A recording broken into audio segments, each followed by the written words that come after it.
Here at the Wynyard Golf Club with Angie Madigan, who is the clubhouse manager here, and Dale Johnston, who's a longtime superintendent here, and just another Golf Saskatchewan course visit. We're going to talk about the course with you, Dale, and what you've done out here. But Angie, this facility, we've talked about it before, how amazing it is with the rink and what you guys have done here in Wynyard.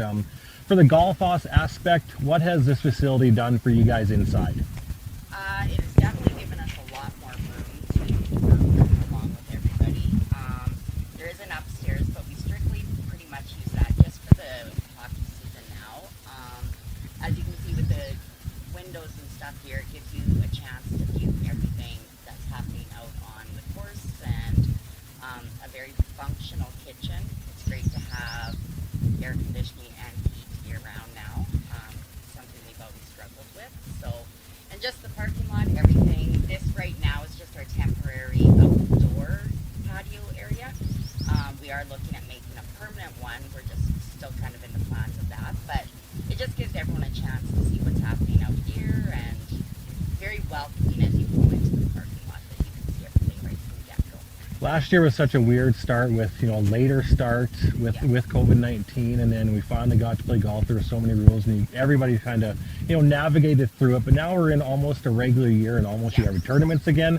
How does it go, just the way people come, and what are the feelings just around the golf course, especially if it's their first time here, like it is for me today? Like, I'm wowed. Right, and that's pretty much the same thing that we get. We did have the chance to host a couple of tournaments over the weekend.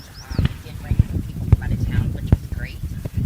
And exactly, like you said, it's the wow factor of walking in. Like, it's just the days and confused look just how amazing we are to have this facility. So, yeah, it's great to get everybody back out and kind of back in a regular mode. Last year was a struggle, but everyone's working together and coming along nicely, that abiding by the regulations and that kind of thing. So we're excited to get our juniors back, our seniors back, ladies' nights, men's nights. And like I said, we had 2 tournaments already, a few more to come, and yeah, it's just a good feeling to have everybody kind of back in the normal. No one knew what was going to happen with sports when it came to COVID, but golf really exploded because it was really the one thing we could do last year. How perfect was the timing? Do you guys kind of sit around, whether it's after a ladies' night, men's night, the committee, whatever, and think, wow, the timing just seemed absolutely perfect? Because what if golf is so popular with the old clubhouse? Yeah, yeah, it did, totally.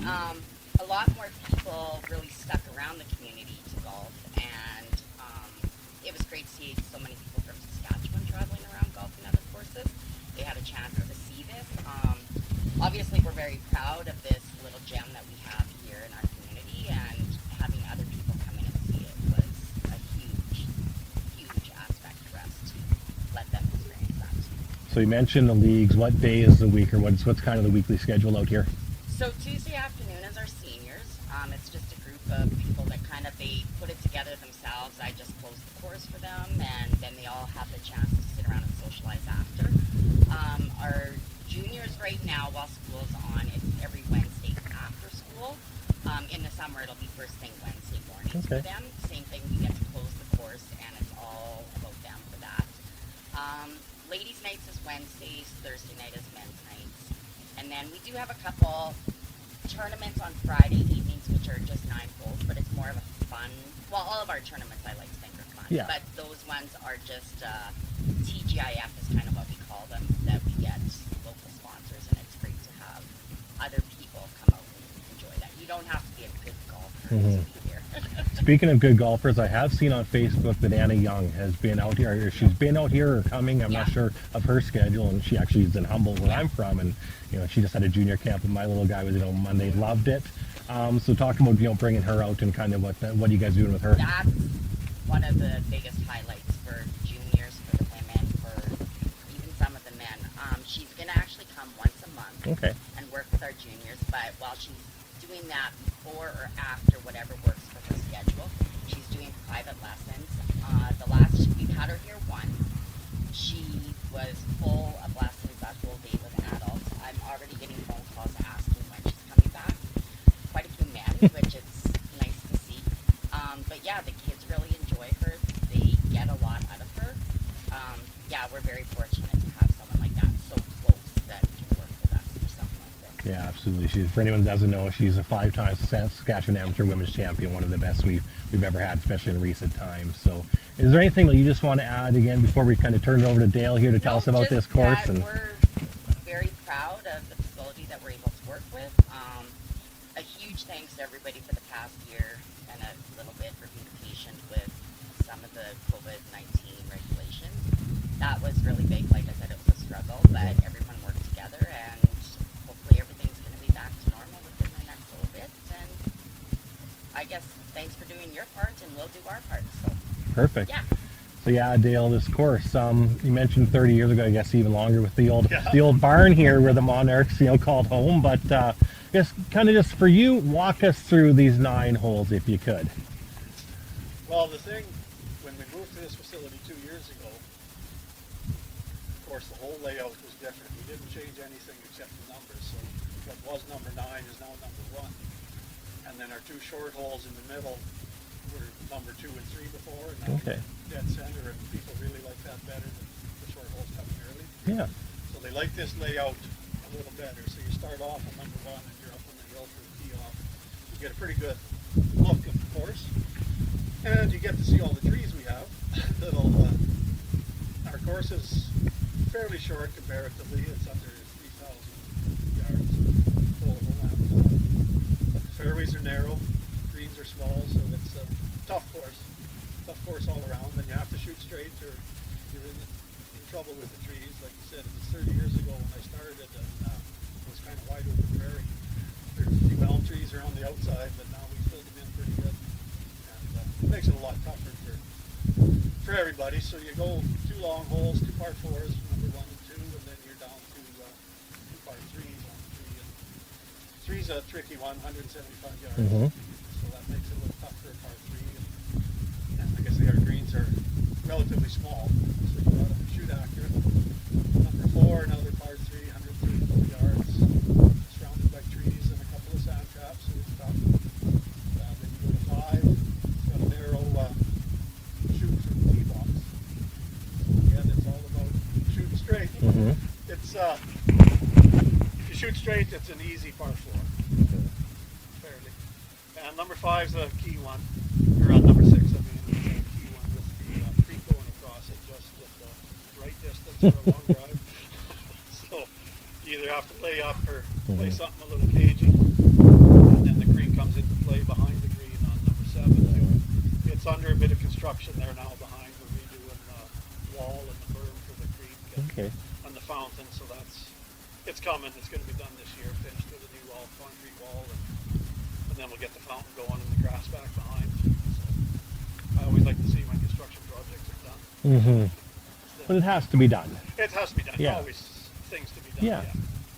And then a long par 5 for number 8. Bit of a dog leg there, unless you want to go through the trees. And that's an interesting hole along the highway.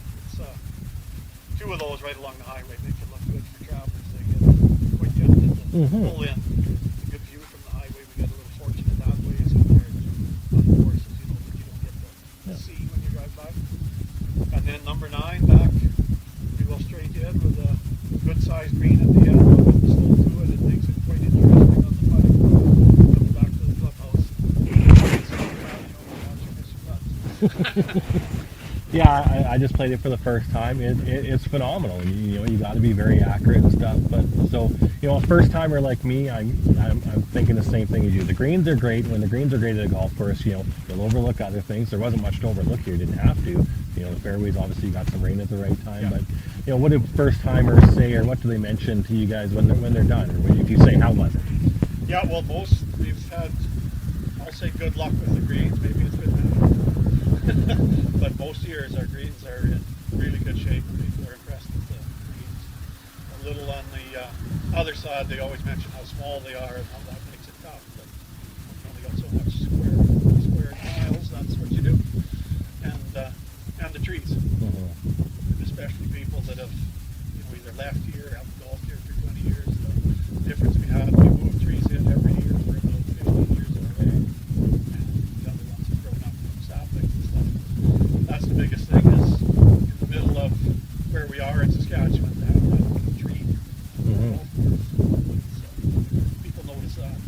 How much do you like coming to work in the morning? You know, a beautiful sunny day, and you know, it's easy to get up and go to a golf course. And it's probably 4:30 or whatever time, but you know, you've been doing it for 30 years. You must enjoy this. You must be very proud of what you guys have here. Yeah, very proud. You know, you get a good staff, and it makes it easier, so you don't have to worry about. You don't have headaches when you come to work. It's just it's going to be another good day, hopefully, and you just wait on the weather. Usually, it's what you need with. It's nice out there in the morning. It is. Yeah. You mentioned the work on 7. Is there anything else that you guys have planned in the future? I mean, just looking at it, walking around twice, I don't see that there's anything you'd need to do, but Not much. Some of the greens renovations on them. We're not going to move them or anything, but just lift them and take the sod off and level them. okay. Over time, you know, they were just push-up greens at 1989, and so they've got a little rounded, a little crown, got too much crown on them. So that's kind of the major project. Ongoing stuff like sand traps redoing. Yeah. The greens, number 3 green, would be the first project. Okay. Big scale. Okay. Everything's good. Yeah, and I guess for you guys, it'd probably be, well, Foam Lake or Fishing Lake, I guess, whichever they want to call it. Yeah. And then, you know, obviously Yorkton is, and then there's Humboldt, I guess, or Watson. But really, so you guys have a good center of, and this whole facility, too, has got to be kind of the, you know, the envy of the area between Humboldt and Yorkton, I would say. Yeah, for sure it is. And like I say, the highway, we have lots of people out of province. They're traveling and golfing, and they don't even plan on stopping here. But they pull in. We get a good advantage that way. Yeah. And we advertise our low prices right on the highways. Yeah. Lots of green fees, lots of green fees. And how many members? 200? Roughly